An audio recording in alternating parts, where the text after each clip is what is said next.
ಪ್ರತಿನಿತ್ಯ ಒಬ್ಬ ಭಕ್ತರು ಆಕಳ ಹಾಲು ಅವ್ರ ಅಭಿಷೇಕಕ್ಕೆ ತಂದು ಕೊಡ್ತಿದ್ರು. ಅವ್ರ ಆಕಳ ಹಾಲಿನ ಅಭಿಷೇಕ ಮಾಡ್ತಿದ್ರು. ಒಂದ್ ದಿವ್ಸ ಏನ್ ಮಾಡಿದ್ರು ಅಂದ್ರೆ ಅವ್ರ ಹಾಲು ತಂದು ಕೊಟ್ರು. ಅಪ್ಪುಗಳು ಅದನ್ನ ಇವತ್ತು ಬೇಡ ಅಂತ ಹೇಳಿದ್ರು. ಅವ್ರು ದಿವ್ಯ ಜ್ಞಾನಿಗಳು, ಏನ್ ನಡೆದಿತ್ತು ಹಿಂದ ಮುಂದ ಎಲ್ಲಾ ಅಪ್ಪುಗಳಿಗೆ ತಿಳಿತಿತ್ತು. ಅಷ್ಟು ತಪಸ್ವಿಗಳವ್ರು. ಇವತ್ತ ಅವ್ರು ಕೊಟ್ಟ ಆಕಳ ಹಾಲು ನಮ್ಮ ಅಭಿಷೇಕಕ್ಕೆ ಬೇಡ ಅಂತ ಅಪ್ಪುಗಳು ತೆಗೆದಿಟ್ರ ಅದನ್ನ. ಅವ ಸೇವಾದ ಹುಡುಗಿದ್ನೆಲ್ಲ ಬಡ ಬಡ ಕಾಸುಕೊಂಡು ಕಮ್ಮಕ್ ಕೊಡ್ದು ಬಿಟ್ಟ ಅವ ಹೋಗಿ.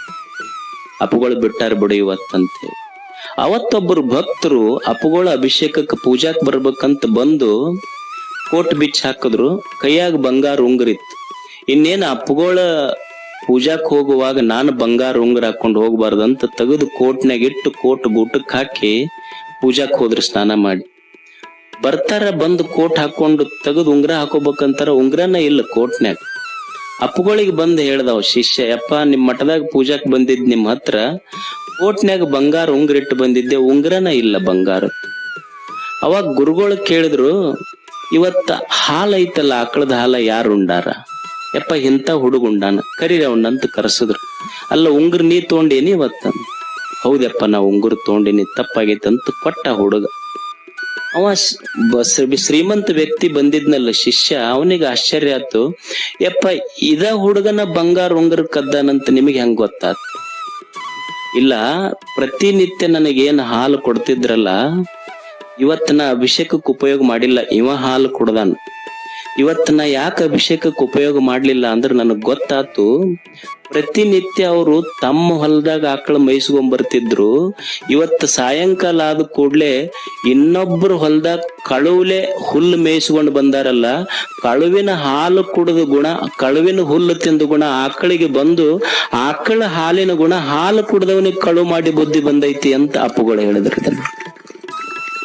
ಅಂದ್ರೆ ನಾವು ಯಾವ ಗುಣದಿಂದ ಇರ್ತೈತಿ, ಮಾಡುವ ಅನ್ನ ಉಣ್ಣುವ ಅನ್ನ ಯಾವ ಭಾವದೊಳಗೆ ಇರ್ತೈತಲ್ಲ ಆ ಗುಣ ನಿರ್ಮಾಣ ಆಗ್ತೈತಿ. ಆಹಾರ ಶುದ್ಧವು ಸತ್ವ ಶುದ್ಧಿ. ಅದಕ್ಕೆ ಹಿತವಾದದ್ದು ಉಣಬೇಕು ಮನುಷ್ಯ, ಹಿತವಾದದ್ದು ಉಣಬೇಕು, ಮತ್ತ ಮಿತವಾದದ್ದು ಉಣಬೇಕು. ಮಿತವಾದದ್ದು ಉಣಬೇಕು. ಮಿತವಾದದ್ದು ಅಂದ್ರೆ ಇದ್ರ ಅರ್ಥ ಏನು? ಈಗ ಪ್ಯಾಟ್ಯಾಗ ಏನಿರ್ತೈತಿ, ಇಷ್ಟ ಫ್ಯಾಟ್ಸ್ ಇರಬೇಕು, ಪ್ರೋಟೀನ್ಸ್ ಇರಬೇಕು, ಕಾರ್ಬೋಹೈಡ್ರೇಟ್ಸ್ ಇರಬೇಕು, ಕೊಲೆಸ್ಟ್ರಾಲ್ ಇರಬಾರ್ದು. ಒಂದ್ ರೊಟ್ಟಿ, ಅರ್ಧ ರೊಟ್ಟಿ, ಗಿರ್ಧ ರೊಟ್ಟಿ. ನೀವು ಹಳ್ಳ್ಯಾಗ ಹೋರಿ 8 ರೊಟ್ಟಿ ಹೊಡಿತಾರ ಅಮ್ಮ ಅವ್ರು ರೈತರು. ಪಾಪ ಹೆಣ್ಮಕ್ಳು ಕೆರಸಿಗೆ ರೊಟ್ಟಿಗೆ ಬಾಯಿಗೆ ಏಕ ಆಗಿರ್ತೈತಿ. ಹೆಣ್ಮಕ್ಳು ರೊಟ್ಟಿ ಬಡ್ದ ರಟ್ಟಿ ಹೋಗಿರ್ತಾವ ಅವ್ರು. ಎಷ್ಟ ಅಂದ್ರೆ ಉಂಡಿದ್ದು ಕರಗಿಸ್ಕೋಬೇಕ ಮನುಷ್ಯ, ಅದು ಮಿತಾಹಾರ. ನೀ 8 ರೊಟ್ಟಿ ಉಣ್ತಿದ್ರು ಉಣ್ಣು, ಕರಗಿಸ್ಕೊಳ್ಳೋ ಶಕ್ತಿ ಇರ್ಬೇಕಷ್ಟ. ಮಿತವಾಗಿ ಉಣ್ಬೇಕು. ಮಿತ ಆಹಾರ ಬಹಳ ಮುಖ್ಯ.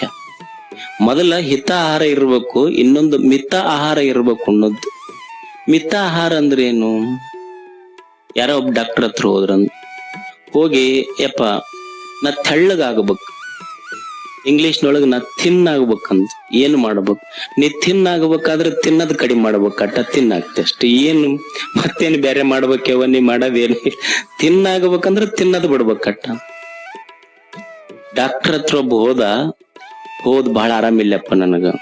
ಡಾಕ್ಟರ್ ಹೇಳ್ದ್, ನೋಡು ನಿನಗ್ ಬಹಳ ತ್ರಾಸ ಐತಿ, ಈಗ 2 ಬಿಸಿ ರೊಟ್ಟಿ ಉಣ್ಣು, ಒಂದ್ ಸ್ವಲ್ಪ ಸಜ್ಜಕೊಂಡು, ಸ್ವಲ್ಪ ಅನ್ನ ತಿಳಿ ಸಾರು ಉಣ್ಣು.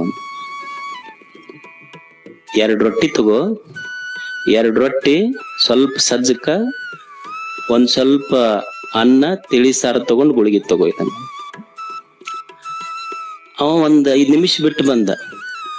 ಸರ್, ಇದು 2 ಬಿಸಿ ರೊಟ್ಟಿ, ಒಂದ್ ಸ್ವಲ್ಪ ಸಜ್ಜಕ, ಏನ್ ಮೆತ್ತ ನನ್ನ ತಿಳಿ ಸಾರು ತಗೊಂಡ್ ಗುಳಿಗೆ ತಗೊಂಡ್ರಲ್ಲ, ಇದೇನು ಉಣ್ಣೋದಕ್ಕಿಂತ ಮೊದಲು ತಗೋಬೇಕ, ಏನ್ ಉಂಡ ಮ್ಯಾಲ ತಗೋಬೇಕ? ಮತ್ತೆ ಹಿಂಗ್ ಡಯಟ್ ಮಾಡಿದ್ರ ಹೆಂಗ ನಡೀತಿ? ಸೊಡರೆಣ್ಣೆ ತೀರಿದರೆ ಕೊಡನೆತ್ತಿ ಇರಬೇರೆ, ಕೊಡಬೇಡ ಕೊಡದೇ ಇರಬೇಡ.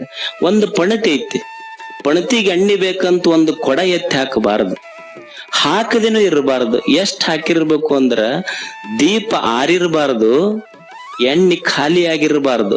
ಅದು ದೀಪ ಬೆಳಗುವ ಕಲ. ಹಂಗ ಈ ದೇಹ ಸುಕ್ಕ ಗಟ್ಟಿರಬಾರದು, ಚೈತನ್ಯಶೀಲವಾಗಿರ್ಬೇಕು. ಅಷ್ಟು ತಿನ್ನಿಸ್ಬೇಕು. ಇದು ಬದುಕುವ ಕಲ, ಆರೋಗ್ಯದ ಕಲ ಇದು ಅಷ್ಟೆ. ಅವಾಗೆಲ್ಲ ನಾವು ಮಿತ ಆಹಾರ ಅಂದ್ರ ಬರೇ ಹೊಟ್ಟೆಗುಣ್ಣದ ಅಷ್ಟೇ ಅಲ್ಲ, ಈ 5 ಇಂದ್ರಿಯಗಳದವ, ಕಣ್ಣ, ಕಿವಿ, ಮೂಗ, ನಾಲಿಗೆ, ಚರ್ಮ. ಈ 5 ಇಂದ್ರಿಯಗಳಿಂದ ನಾವು ಏನೇನು ಸ್ವೀಕಾರ ಮಾಡ್ತೀವಲ್ಲ ಅದೆಲ್ಲವೂ ಆಹಾರವೇ. ಅದು ಕಣ್ಣಿಗೆ ರೂಪ ಆಹಾರ, ಕಿವಿಗೆ ಶಬ್ದ ಆಹಾರ, ಚರ್ಮಕ್ಕೆ ಸ್ಪರ್ಶ ಆಹಾರ, ನಾಲಿಗೆಗೆ ರುಚಿ ಆಹಾರ, ಮೂಗಿಗೆ ಗಂಧ ಆಹಾರ, ಎಲ್ಲವೂ ಆಹಾರಗಳೇ. ಈಗ ಬರೇ ನಾಲಿಗೆದ ಅಷ್ಟ ಕಡಿಮೆ ಮಾಡೋದಂತಲ್ಲ, ಕಣ್ಣೈತಿ, ಕಣ್ಣಿಗೆ ರೂಪ ಆಹಾರ. ಇದಕ್ಕೂ ಬಹಳ ನೋಡೋದಿರಬಾರದು. ಈಗ ನಿನ್ನೆ ಹೇಳ್ತಾ ಇದ್ನಲ್ಲ, ಈ ಮೊಬೈಲ್ ಬಹಳ ಅತಿ ಅಡಿಕ್ಟ್ ಆಗಿರ್ತೀವಿ ನಾವು. ಇದು ಕಣ್ಣಿಗೆ ಅತಿ ಆಹಾರ. ಇದು ಎಷ್ಟಿರ್ಬೇಕು ಅಷ್ಟ.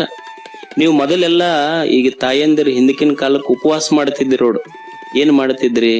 ಸೋಮವಾರ ಒಂದ್ ದೇವ್ರ ಮೇಲೆ ಉಪವಾಸ, ಮಂಗಳವಾರ ಒಂದ್ ದೇವ್ರಿಗೆ ಉಪವಾಸ, ಬುಧವಾರ ಒಂದ್ ದೇವ್ರಿಗೆ ಉಪವಾಸ. ಇವಾಗೆಲ್ಲ ಹೈಟೆಕ್ ಯುಗ ಇದು. ಈಗ ದೇವ್ರ ಮೇಲೆ ಉಪವಾಸ ಇಲ್ಲ, ಈಗ ಡಿಜಿಟಲ್ ಉಪವಾಸ ಅಂತ ಬಂದೈತಿ. ಡಿಜಿಟಲ್ ಉಪವಾಸ ಅಂದ್ರ ಉಣ್ಣದ್ ಬಿಡೋದಲ್ಲ. ಇವತ್ತು ಈ ದೇವ್ರ, ನಮ್ಮ ಮನಿ ದೇವ್ರ ಮೇಲೆ ಹೆಸರು ಹೇಳಿ ನಾ ಮೊಬೈಲ್ ಯೂಸ್ ಮಾಡೋದಿಲ್ಲ ಅನ್ನೋದೇ ಇವತ್ತು ಉಪವಾಸ. ಇವತ್ತಿನ ಕಾಲದ ಉಪವಾಸ ಇದು. ನಮ್ಮ ಮನಿ ದೇವ್ರ ಹೆಸರು ಹೇಳಿ